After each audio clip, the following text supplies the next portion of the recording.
Hi ಎಲ್ಲರಿಗೂ ನಮಸ್ಕಾರ. ನಮ್ಮ ಚಾನಲ್ಗೆ ಸ್ವಾಗತ. ಈ ವಿಡಿಯೋದಲ್ಲಿ ನಾನು ಆರೋಗ್ಯಕರವಾದ 2 ಹೆಲ್ತಿ ಸ್ನ್ಯಾಕ್ಸ್ ರೆಸಿಪಿನ ಯಾವ ರೀತಿ ಮಾಡೋದು ಅಂತ ತೋರಿಸ್ಕೊಡ್ತಾ ಇದ್ದೀನಿ. ಇದನ್ನು ನಾವು ಡಯಟ್ ಮಾಡಬೇಕಾದ್ರೂ ಸಹ ತೊಗೋಬೋದು. ತುಂಬ ವಿಟಮಿನ್ಸು ಪ್ರೋಟೀನ್ಸ್ ಇರುತ್ತೆ. ಇದಕ್ಕೆ ನಾನಿಲ್ಲಿ 1 ಕಪ್ ಆಗೋಷ್ಟು ಕಡಲೆನ ನೆನೆಸಿಟ್ಕೊಂಡಿದ್ದೀನಿ. ಒಂದು 4ರಿಂದ 5 ಅವರ್ ನೆನೆಸ್ಬೋದು. ನಾವು ನೈಟೇ ಬೇಕಂದರೆ ಕಡಲೆನ ನೆನೆಸಿಟ್ಕೊಂಡ್ರೆ ಚೆನ್ನಾಗಿ ನೆಂದಿರುತ್ತೆ. ನೆಂದಿರೋ ಕಡಲೆನ ಈ ರೀತಿ ಕುಕ್ಕರ್ಗೆ ಹಾಕ್ಕೊಳ್ಳಿ. ಕುಕ್ಕರ್ಗೆ ಹಾಕ್ಕೊಂಡು ಕಡಲೆ ಬೇಯೋಷ್ಟು ನೀರು ಹಾಕ್ಕೊಂಡು ಉಪ್ಪು ಹಾಕ್ಕೊಂಡು ಕುಕ್ಕರ್ ಮುಚ್ಚಳ ಹಾಕಿ ಸ್ಟವ್ ಮೇಲಿಟ್ಟು ಒಂದು 2 ವಿಜಿಲ್ ಕೂಗಿಸ್ಕೊಳ್ಳಿ. ಕಡಲೆ ಚೆನ್ನಾಗಿ ಬೇಯುತ್ತೆ. ಕಡಲೆ ಬೆಂದಾದಮೇಲೆ ನೋಡಿ ಸ್ಟವ್ ಹಚ್ಚಿ ಬಾಣಲಿ ಇಟ್ಕೊಳ್ಳಿ. ಬಾಣಲಿ ಇಟ್ಕೊಂಡು 1 ಸ್ಪೂನ್ ಎಣ್ಣೆ ಹಾಕ್ಕೊಂಡ್ರೆ ಸಾಕು. ಅದಕ್ಕೆ ಸಾಸಿವೆ ಹಾಕ್ಕೋತಾ ಇದ್ದೀನಿ. ಇಲ್ಲಿ ನೀವು ಸಾಸಿವೆ ಹಾಕಾದ್ಮೇಲೆ ಹಸಿ ಕರ್ಬೇವಿನ ಸೊಪ್ಪಿದ್ರೆ ಹಾಕ್ಕೊಳ್ಳಿ. ಇಲ್ಲಿ ಹಸಿ ಕರ್ಬೇವಿನ ಸೊಪ್ಪು ಇಲ್ಲದೇ ಇರೋ ಕಾರಣ ನಾನು ಹಾಕಿಲ್ಲ. ನಾನಿಲ್ಲಿ 1 ಈರುಳ್ಳಿನ ಸಣ್ಣದಾಗಿ ಹೆಚ್ಚಿಟ್ಕೊಂಡಿದ್ದೆ, ಅದನ್ನು ಹಾಕಿ ಚೆನ್ನಾಗಿ ಫ್ರೈ ಮಾಡ್ಕೊಳ್ಳಿ.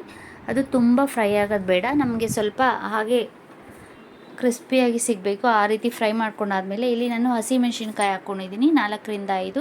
ಖಾರಕ್ಕೆ ನಮ್ಗೆ ಇನ್ನೂ ಜಾಸ್ತಿ ಬೇಕು ಅನಿಸಿದ್ರೆ ಇನ್ನೂ ಹಾಕ್ಕೋಬೋದು.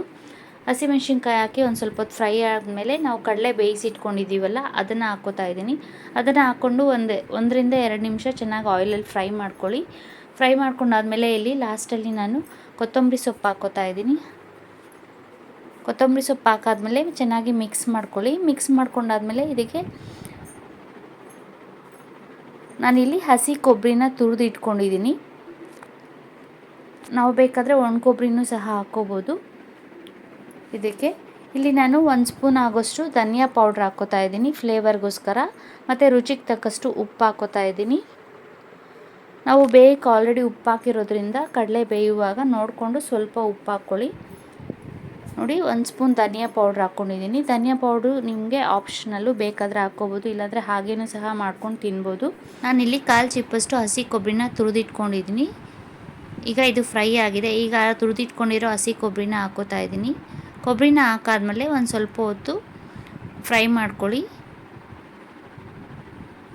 ಈಗ ಕಡಲೆ ಉಸ್ಲಿ ರೆಡಿಯಾಗಿದೆ. ಕಡಲೆ ಉಸ್ಲಿನ ನಾವು ಪ್ರಸಾದಗಳಿಗೆ ಗಣೇಶ ಹಬ್ಬದಲ್ಲೂ ಸಹ ಮಾಡಿ ಕೊಡ್ತಾರೆ. ತುಂಬ ಚೆನ್ನಾಗಿರುತ್ತೆ. ಇದು ಹೆಲ್ತಿನೂ ಸಹ. ಈಗ ಇದೇ ವಿಡಿಯೋದಲ್ಲಿ ನಾನು ಇನ್ನೊಂದು ಸ್ನ್ಯಾಕ್ ರೆಸಿಪಿನ ಹೇಳ್ಕೊಡ್ತಾ ಇದ್ದೀನಿ. ಇದಕ್ಕೆ ನಾನಿಲ್ಲಿ ಹೆಸರು ಕಾಳು ಮತ್ತು ಕಡಲೆಯನ್ನು ಮೊಳಕೆ ಕಟ್ಟಿ ಇಟ್ಕೊಂಡಿದ್ದೀನಿ. ಇಲ್ಲಿ ನಾನು 1 ಕ್ಯಾರೆಟ್ನ ತುರಿದು ಹಾಕ್ಕೊಂಡಿದ್ದೀನಿ ಒಂದು ಬಟ್ಲಿಗೆ. ಮತ್ತು ನೋಡಿ ಇಲ್ಲಿ ಹೆಸರು ಕಾಳು ಮತ್ತು ಕಡಲೆನ ಮೊಳಕೆ ಕಟ್ಟಿ ಹಾಕ್ಕೋತಾ ಇದ್ದೀನಿ. ಇದಕ್ಕೆ ನಾನಿಲ್ಲಿ 1 ಈರುಳ್ಳಿ, 1 ಟೊಮ್ಯಾಟೊ ಮತ್ತು 1 ಸೌತೆಕಾಯಿನ ಸಣ್ಣದಾಗಿ ಹೆಚ್ಚಿ ಹಾಕ್ಕೊಂಡಿದ್ದೀನಿ. ಈಗ ರುಚಿಗೆ ತಕ್ಕಷ್ಟು ಉಪ್ಪು ಹಾಕ್ಕೊಳ್ಳಿ. ಉಪ್ಪು ಹಾಕ್ಕೊಂಡಾದ್ಮೇಲೆ ಇದಕ್ಕೆ ನಾನಿಲ್ಲಿ ಪೆಪ್ಪರ್ ಪೌಡರ್ ಹಾಕ್ಕೋತಾ ಇದ್ದೀನಿ.